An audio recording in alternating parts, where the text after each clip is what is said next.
શ્રી સ્વામિનારાયણ ભગવાનની જય.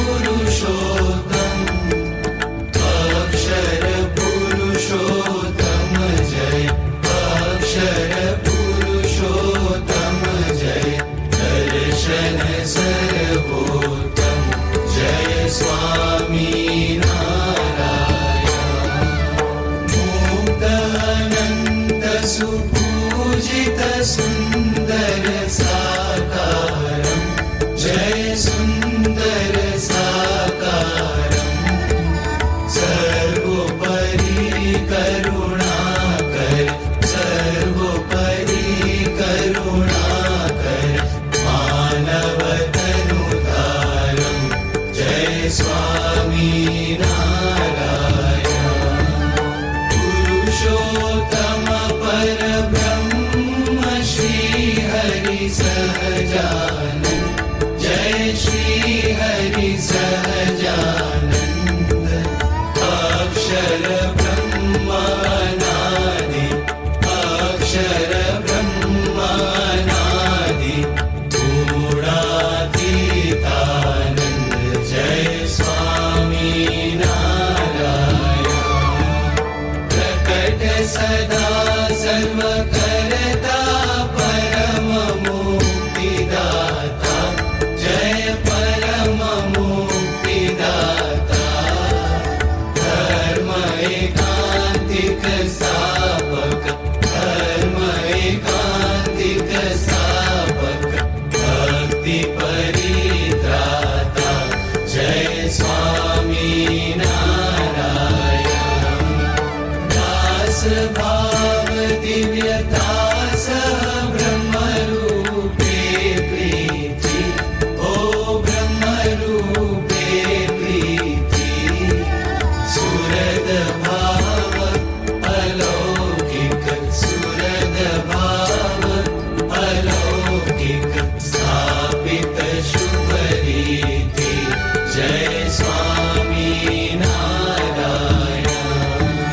धन्य धन्य मम जीवन तव शरणे सुफलम् ओ तव शरणे सुफलम् यज्ञ पुरुष प्रवर्तित यज्ञ पुरुष प्रवर्तित सिद्धान्तं सुखदं जय स्वामीनारायण जय स्वामीनारायण जय अक्षर पुरुषोत्तम अक्षर पुरुषोत्तम जय अक्षर पुरुषोत्तम जय दर्शन सर्वोत्तम जय स्वामीनारायण जय अक्षर पुरुषोत्तम जय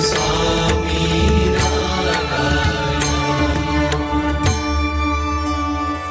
श्री स्वामीनारायण भगवाननी जय अक्षर पुरुषोत्तम महाराजनी जय गुणातीतानंद स्वामी महाराजनी जय भगत जी महाराजनी जय शास्त्री जी महाराजनी जय योगी जी महाराजनी जय प्रमुख स्वामी महाराजनी जय महंत स्वामी महाराजनी जय गोविंद जय जय गोविंद राम कृष्ण गोविंद जय जय गोविंद हरे राम गोविंद जय जय गोविंद हरे राम गोविंद जय जय गोविंद नारायण हरे स्वामी नारायण हरे नारायण हरे स्वामी नारायण हरे स्वामी नारायण हरे स्वामी नारायण हरे कृष्ण देव हरे जय जय कृष्ण देव हरे कृष्ण देव हरे जय जय कृष्ण देव हरे जय जय कृष्ण देव हरे जय जय कृष्ण देव हरे वासुदेव हरे जय जय वासुदेव हरे वासुदेव हरे जय जय वासुदेव हरे जय जय वासुदेव हरे जय जय वासुदेव हरे वासुदेव गोविंद जय जय वासुदेव गोविंद वासुदेव गोविंद जय जय वासुदेव गोविंद जय जय वासुदेव गोविंद जय जय वासुदेव गोविंद राधे गोविंद जय राधे गोविंद राधे गोविंद जय राधे गोविंद वृंदावन चंद्र जय राधे गोविंद वृंदावन चंद्र जय राधे गोविंद माधव मुकुंद जय माधव मुकुंद माधव मुकुंद जय माधव मुकुंद आनंद कंद जय माधव मुकुंद आनंद कंद जय माधव मुकुंद स्वामी नारायण स्वामी नारायण स्वामी नारायण स्वामी नारायण स्वामी नारायण स्वामी नारायण स्वामी नारायण स्वामी नारायण स्वामी नारायण स्वामी नारायण स्वामी नारायण स्वामी नारायण स्वामी नारायण स्वामी नारायण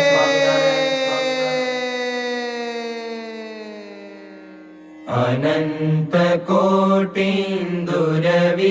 प्रकाशे धाम्याक्षरे मूर्तिमताक्षरेण सार्धं स्थितं मुक्तगणावृतं च श्रीस्वामिनारायणमानमामि ब्रह्मादिसम्प्रार्थनया पृथिव्यां जातं समुक्तं च सहाक्षरं च सर्वावतारेष्ववतारिणं त्वां श्रीस्वामिनारायणमानमामि दुष्प्राप्य मन्ये कठिनैरुपाये समाधिसौख्यं हठयोगमुख्ये निजाश्रितेभ्यो ददतं दयालुं श्रीस्वामिनारायणमानमामि लोकोत्तरैर्भक्तजनाश्चरित्रे प्रह्लादयन्तं च भुवि भ्रमन्तं यज्ञांश्च तन्वानमपारसत्वं श्रीस्वामिनारायणमानमामि एकान्तिकं स्थापयितुं धरायां धर्मं प्रकुर्वन्तममूल्यवार्ता वचः सुधाश्च प्रकिरन्तमूर्व्याम् श्रीस्वामिनारायणमानमामि विश्वेशभक्तिं सुकरां विधातुं बृहन्ति रम्याणि महीतलेऽस्मिन् देवालयान्याशु विनिर्मिमाणम् श्रीस्वामिनारायणमानमामि विनाशकं संसृतिबन्धनानां मनुष्यकल्याणकरं महीष्टम् प्रवर्तयन्तं भुवि सम्प्रदायम् श्रीस्वामिनारायणमानमामि सदैव सारङ्गपुरस्य रम्ये सुमन्दिरे ह्यक्षरधामतुल्ये सहाक्षरं मुक्तयुतं वसन्तम् श्री स्वामिनारायण नमामि। निर्विकल्पुक्तम् अति निश्चयतौ घनश्याम, महात्म ज्ञान युत भक्ति तौ एकांतिक सुखधाम। मोहि में तौ भक्तपनो तामे कोई प्रकार, दोष न रहे कोई जात को सुनियो धर्म कुमार। तुम्हारो तव हरि भक्त को द्रोह कबो नहीं होय, एकांतिक तव दास को दिजे समागम मोय। नाथ निरंतर दर्श तव दासन को दास, एही मागू करी विनय हरि सदा राखियो पास। हे कृपालु हे भक्तपते भक्त वत्सल सुनो बात, दया सिंधु स्तवन करी मांगू वस्तु साथ। सहजानंद महाराज के सब सत्संगी सुजान, ताकू होय दृढ़ वर्तनो शिक्षा पत्री प्रमाण। 100 पत्री में अति बड़े नियम 11 जोय, ताकि विक्ति करत हूँ सुनियो सब चित प्रोय। हिंसा न करनी जंतु की परित्यासन को त्याग, मांस न खावत मद्य को पीवत नहीं बड़भाग। विधवा कुश पर शर्त नहीं करत न आत्मघात, चोरी न करनी काहू की कलंक न कोई कुलगात। निंदत नहीं कोई देव को बिन खपतो नहीं खात, विमुख जीव के वदन से कथा सुनी नहीं जात। यही धर्म के नियम में बरतो सब हरिदास, भजो श्री सहजानंद पर छोड़ी और सब आस। रही एकादश नियम में करो श्री हरि पद प्रीत, प्रेमानंद कहे धाम में जाओ निशंग जग जीत।